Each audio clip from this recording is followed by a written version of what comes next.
Hello, hello, good morning. It's Monica from Life is Art, and this is the Sunday 10 a.m. technique at the summer vacation road trip online crop. I am having technical difficulties this morning, like oodles of them. You probably noticed there's no challenge number 12 posted yet. And that is because Facebook will not post it for me. I got the first two things posted, challenge 10 and 11, and challenge 12 is a no-go so far. So we're going to end up with things out of order because I'm doing my live video now. I was trying to get it to post and it wouldn't go. So I will try again after the live video and hopefully it will start behaving. I had a great big message this morning from Facebook about all this upgrading and blah, blah, blah. And I thought, I don't want to do an upgrade right in the middle of an event because it was very complicated sounding. And so I avoided doing it. And that may be the problem. And so now I have to figure out how to get that information back so I can do the upgrade. Because that might be the problem. But at least our live video is working. It'll be a little bit crooked. Sorry about that. I think we're even more crooked now. Let me see. It took me a minute to get the video going so I could see what it looked like. Okay, that's good enough. We'll leave it there. Gotta love technology. It's awesome sauce. Good morning, Deborah. Nice to see you're watching. Good morning, Robin. Good morning, Heather. No, you didn't miss anything. Facebook is not playing well this morning. Good morning, Sue. Yeah, your internet is on and off too, Deborah. Ugh. I don't know whether, I don't know. I don't know what's causing it. I'm not a computery person, but I just know that it's annoying. So I'm going to try and, yeah, my light's just going to be irritating. Everything's going to be problems for a moment or two, but that's okay. We're here. We're going to get crafty. And there has been a technique that I have shown an example of, and a lot of people have said, ooh, we need to know how you did that. And so that's what we're doing this morning. This is the Bokeh Technique. And a little while ago, I posted a card that I created using the Bokeh Technique. And it was when I was using the Front Porch Sippin' stamp set. And it looks sort of like a sunny, summery day through the leaves type of effect. And so I am going to show you today how to create bokeh. I'll show you an example here. So from my, practicing this morning so that you have an idea of what we're doing. So if you're at all familiar with photography, you know about the bokeh effect probably. And that's where you get sort of the sunspots that happen.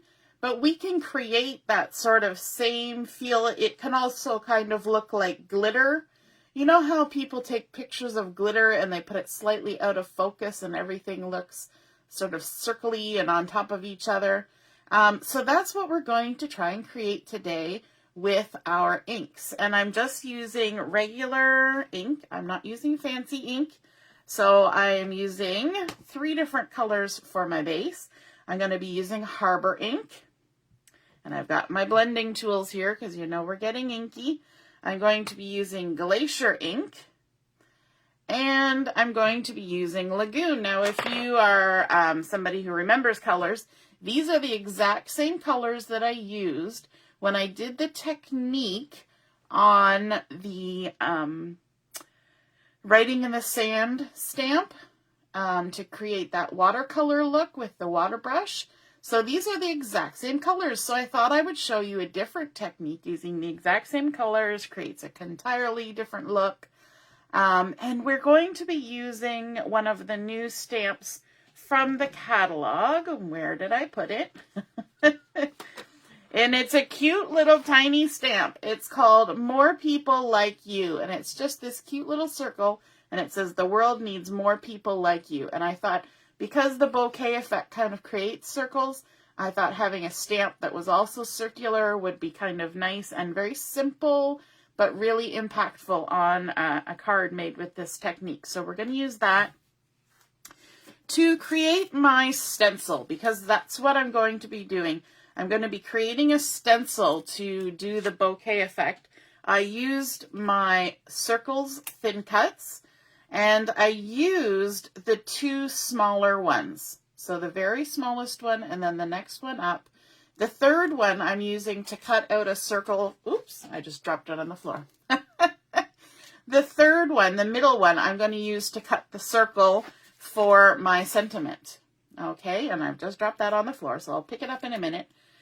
But what I use to make my own stencils, I'm just rooting in my drawer, is I take our memory protectors. So here, this was a 12 by 12, and you can see that I have used a lot of it for different things.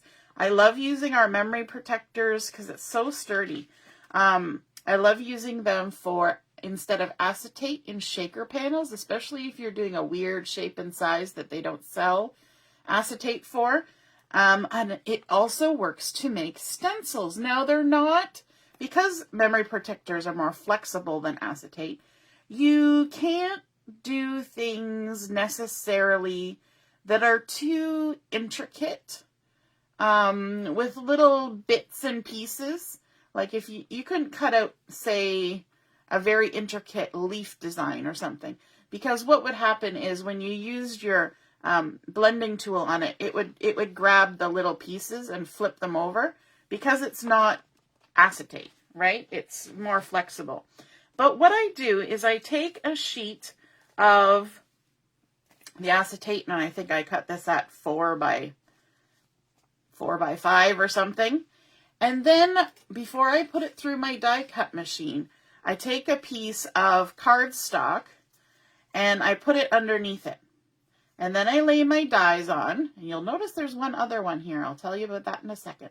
I lay my dies on, and that way the thin cut has to cut through the plastic and the cardstock. If you just run it through as the memory protector, then you have a little bit of difficulty separating, because the memory protector will stretch. So when the die is pushing on it, it just kind of stretches. It doesn't necessarily always cut all the way cleanly.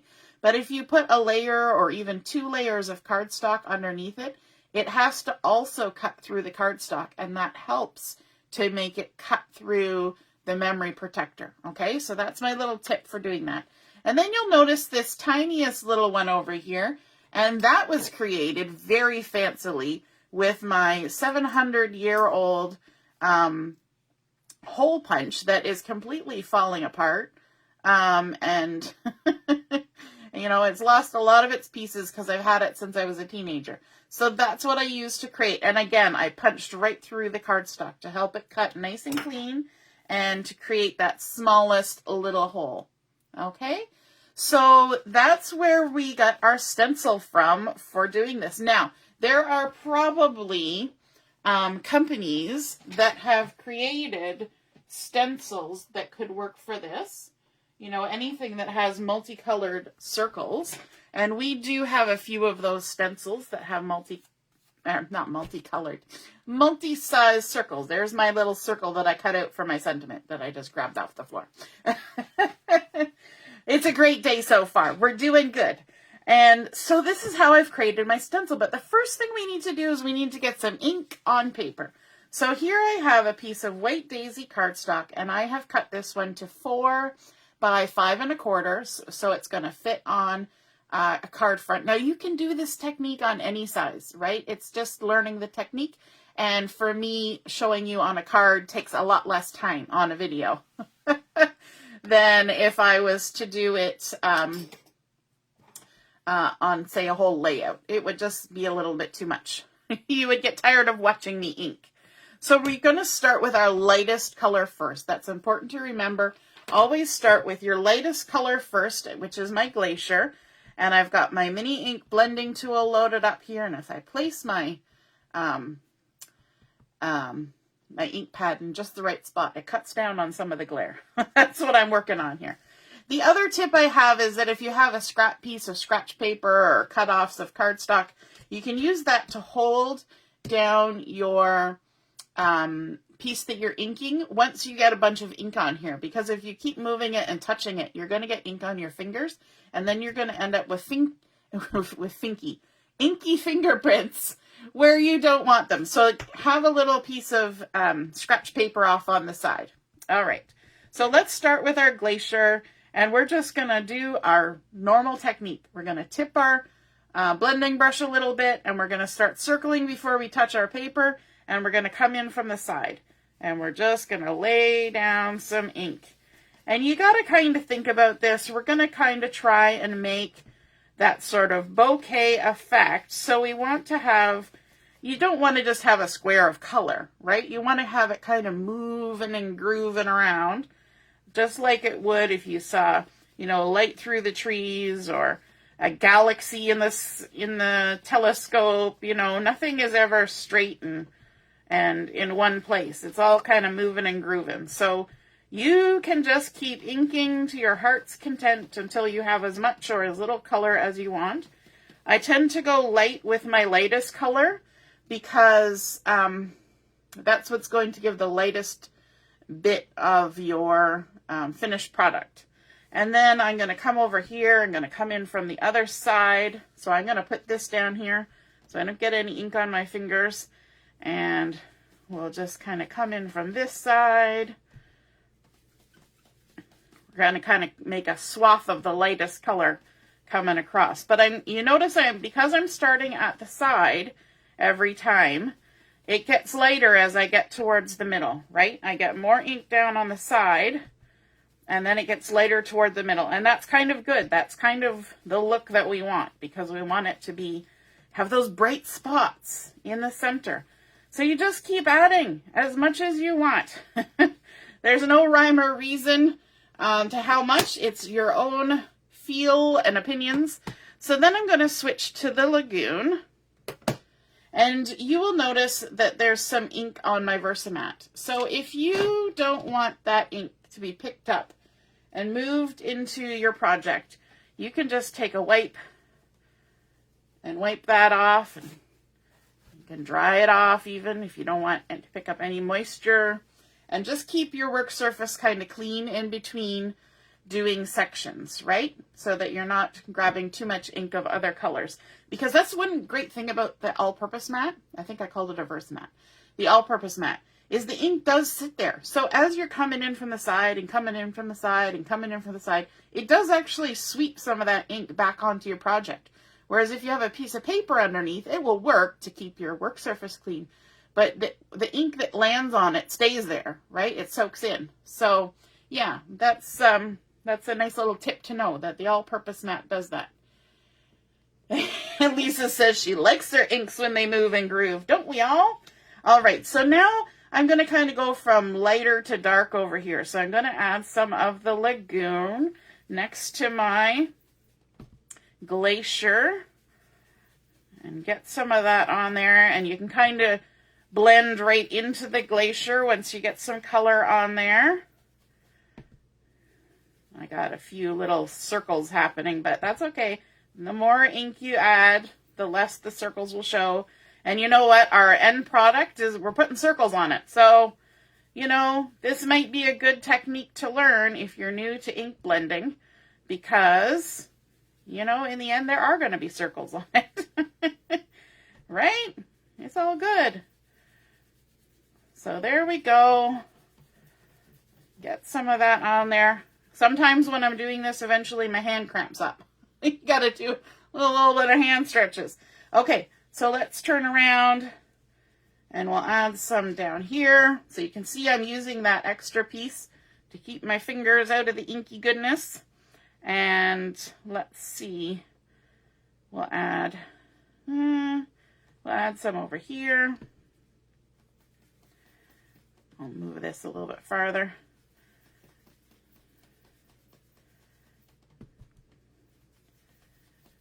It's always exciting to watch ink going on paper. You know, you can take colored paper and you can do a lot of stuff with colored paper, but sometimes starting with white paper and just seeing what happens when you add ink to it, it's kind of fun. Kind of fun. Gotta love it. And we're trying to get a little bit darker than the glacier, so we want to add a decent amount of ink here. Plus, our effect will work better if we have some dark spots, right? Sometimes things just work better when there's dark spots. And we'll even add a little bit here, just a little touch. And yeah, I think that's good. Then let's move on to our harbor. I love this new harbor color. It's very saturated. It's a beautiful tone of color. My previous favorite color was the sapphire blue. And of course, blue is my favorite color.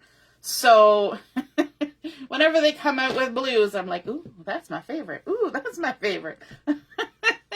After a while, people are going to think, oh, you just think that every new thing is your favorite. But this one's really gorgeous. So I'm going to just start by adding in some of that. And I want to kind of start in my center of my area and work out to the other colors like that. The other tip I will give you, and I'm not necessarily always good at it, is when you're using your blending tool and your stamps and all those things, you think about your ink pad and think about, you know, when you go to do stamps, if you're using a big stamp, you stamp right in the middle, right? When you're using a little stamp, you usually stamp off to the side.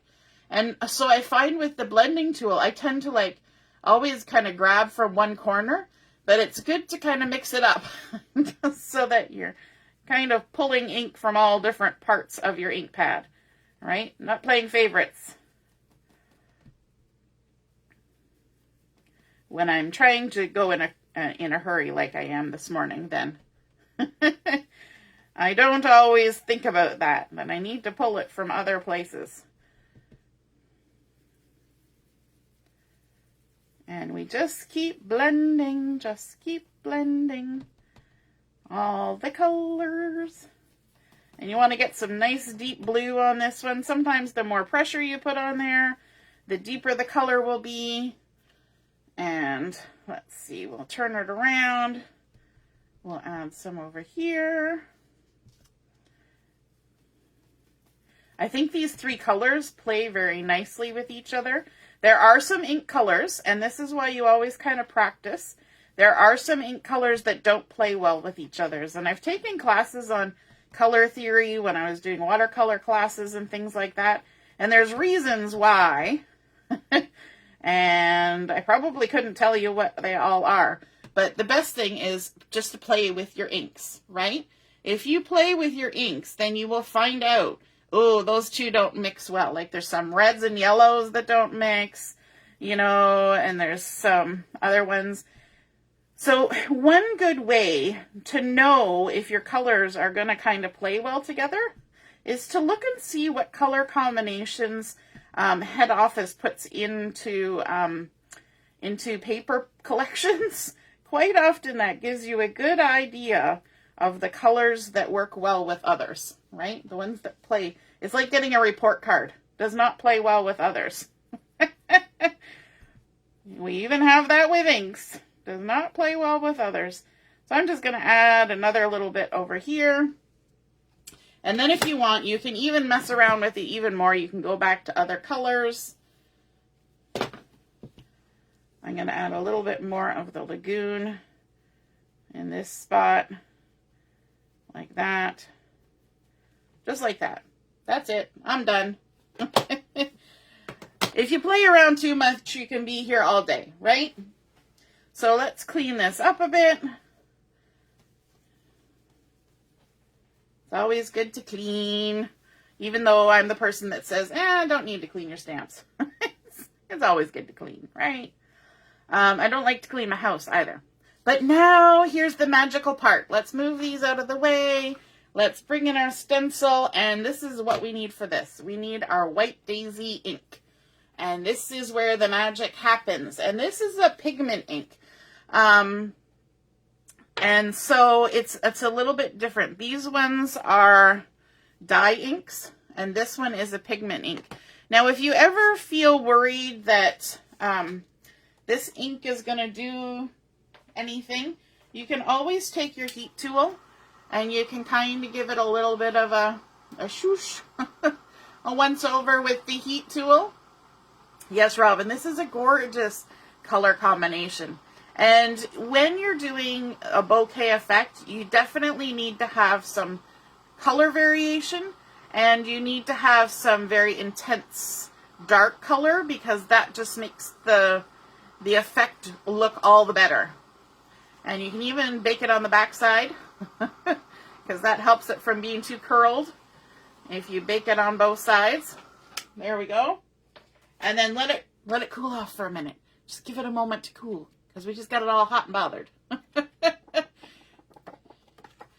Yes, Sue, sometimes you need to clean so you don't end up with a disaster. It's true. Because if I had all that ink on my mat right now and I was going with my white, then we would have a bit of a mess. Because my white would pick up all the color. Now, you will find over time, and you can see here, that my white has picked up a little tinge of color. And it's okay. It's okay. Because really, I only use my white for doing this. That's all I ever use it for. Okay, so we've got our fun stencil that we have made with our memory protector and our circles and our hole punch. And now we're just gonna go to town on this and create the look that we want. Okay? I find it's always the best to just go right ahead and get in there with a great big one to begin with, right? So I'm going to stick one sort of in this nice lightish spot right here. I'm going to hold my stencil on either side. That's very important because this is not acetate that I'm using. So you need to make sure you hold it down and that you've got a grip on your cardstock through your memory protector. And then you can either pounce to add color, or you can just swirl. And swirling is faster. So that's what I do. And you want to make sure you've got that good grip. And there you go, first circle done. Now you will find as it sits there that some of the color will come through. It will fade a little bit, but that's why we kind of go in stages and we add circles, because you can even go back and add another layer on top of your circle. I've done that with some of the small ones. And you just kind of move your paper around and put circles where you feel it. So this is kind of one of those intuition types of things. You put circles where you feel them. So right now I'm going to put one right beside the one I just did. I'm going to hold on to my stencil, and I'm just going to go ahead and add a nice white circle there, like that. Very cool. Then let's add another one over here, kind of halfway between the light and the dark, like that. And we don't want to forget about our little guy. Our little guy's here. He's like, don't forget about me. And so a lot of the times you can even add on top of other circles, half and half on circles. It's just totally up to you. You know, sunspots and bokeh are kind of random, kind of all over the place. So you just create however you want. And you just move your stencil around. Try not to slide it too much. See how I'm kind of picking it up to move it? Because we've got pigment ink. And pigment ink, it has a bit of a drying time. That's why you can use pigment ink for doing heat embossing, right? Because it stays a little bit wet for a moment. So, let's see. We can also do things off the edge. That's really important to get a nice effect. So let's do one off the edge. And then maybe we'll do let's do a big one. Let's do a big one right there. I was going to go for this one the same size, but let's go for a big one. And you can kind of determine how light or dark you want these by adding more ink or putting less ink on. And again, as I said before, you can even come back and put ink on it a second time. You just want to try to avoid going over the edge of your stencil, because you don't want those square lines anywhere. All right, let's see, where else are we going? Let's add another one of these right here. I want to make this one nice and white if I can. There we go. Look at that. Some of them kind of fade out, and that's okay. And let's see, let's add one of these, maybe over here. Got to hold it so that I can hold the cardstock. This is where I start mumbling to myself, because I'm kind of thinking, okay, where do I want it? Where is it going now? And then you get to listen to me mumble and blah, blah, blah, blah. You know, let's put a little guy. And maybe another little guy. You know how sometimes you get the sunspots that are kind of do in a row? Yep, you can kind of create that effect. Ooh, I kind of squished that one. That's okay. It'll be fine. So you just keep adding and creating, and until you get to the point where you're like, okay, if I do any more, it's going to start looking weird. That's when you know it's time to stop. When you get to that point where you're like, any more, and it's going to be awkward. Let's add one over here. I'm going to have to turn it so I can hold it down.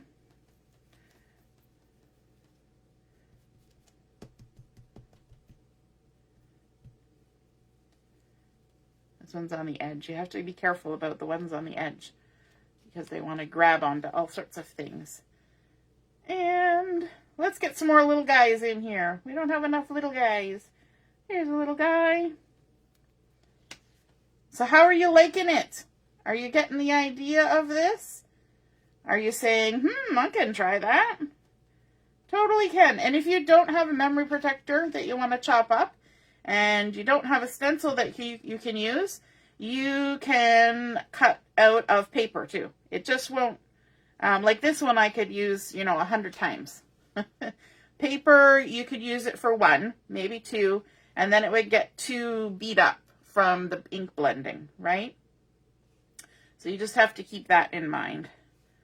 And I think I want to put one more of these guys over here.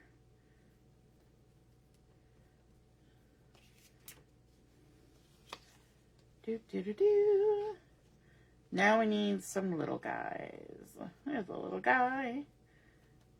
I think I said that once before already. I need more little guys. The little guys kind of tie everything together, right? One thing to keep in mind, if you're layering one on top of the other, don't put one right in the center of another one. It looks awkward. Just avoid that. There we go.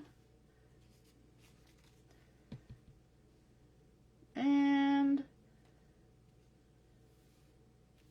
one right there.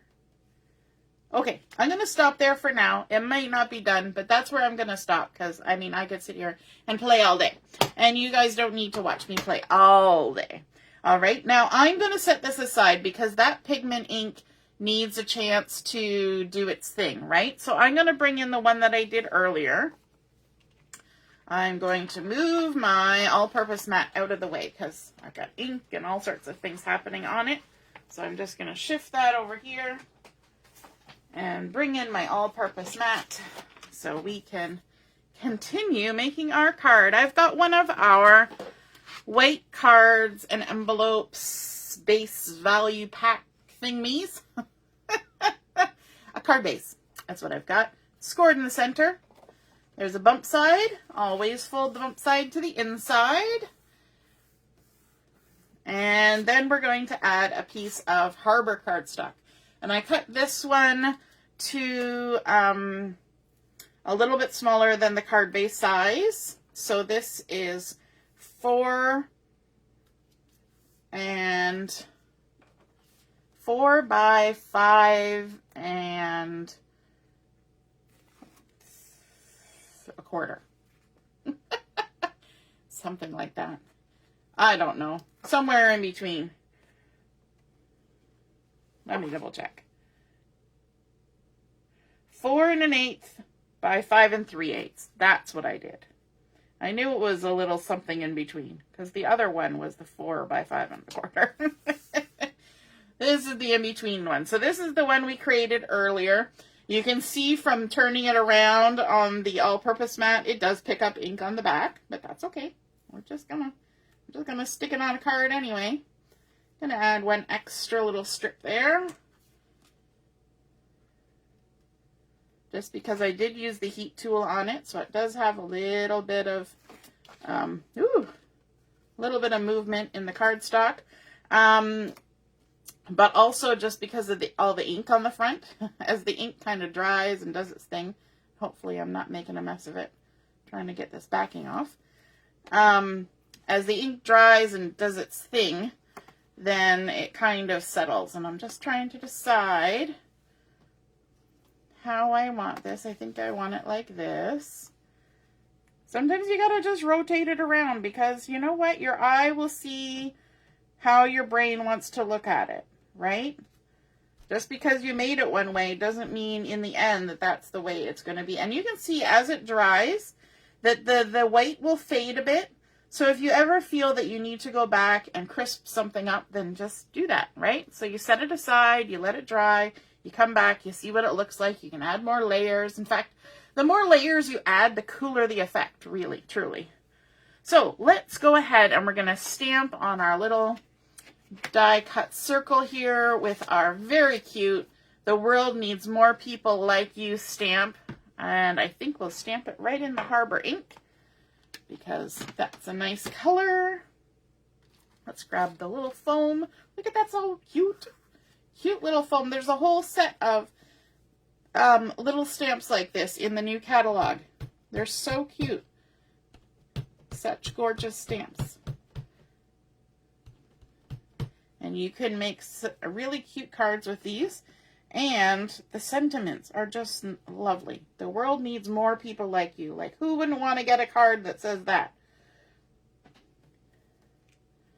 Now, hopefully I seasoned it well enough. There we go. The world needs more people like you. And I think that circle looks nice on there. I could also ink around the edge. Why not? We could do that. Do a little edge inking just to kind of finish it off. Or you could add a layer onto there. You could add foam tape. I'm trying to decide if I want to foam tape it. You know, I think I will. I think I will. Why not? Let me see. I'm just going to use the thin foam tape. Here's some thin foam tape. It's almost empty. I got some more in my order the other day, so yay. There we go. There we go. Okay. Oh, something's popped up. There we go. Yes, Mary, this technique does look lovely on scrapbook pages. You can create some really cool effects with this. It's just gorgeous. Okay, so then you can kind of play around, right? Because your little circle needs to fit into your design as well. So I think I'm going to just tuck mine right there. Like that. The world needs more people like you. Now, of course, I could even add some little sequins, some little iridescent sequins.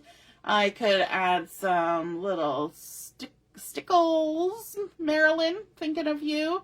Anything that you want to kind of add a little bit to that pattern. But that is how to create bouquet. So I hope you guys enjoyed learning that technique. And I hope that you give it a try. And show me what you create because I would love to see it. So take a picture and put it in the comments. All right. Now I will try and get back on and see if I can get that challenge number 12 posted. I know it's going to be out of order, but hopefully we can get it on there, and we will see you at 1 o'clock for Chat and Craft, and there's going to be more games throughout the day. All right. Toodaloo. Bye.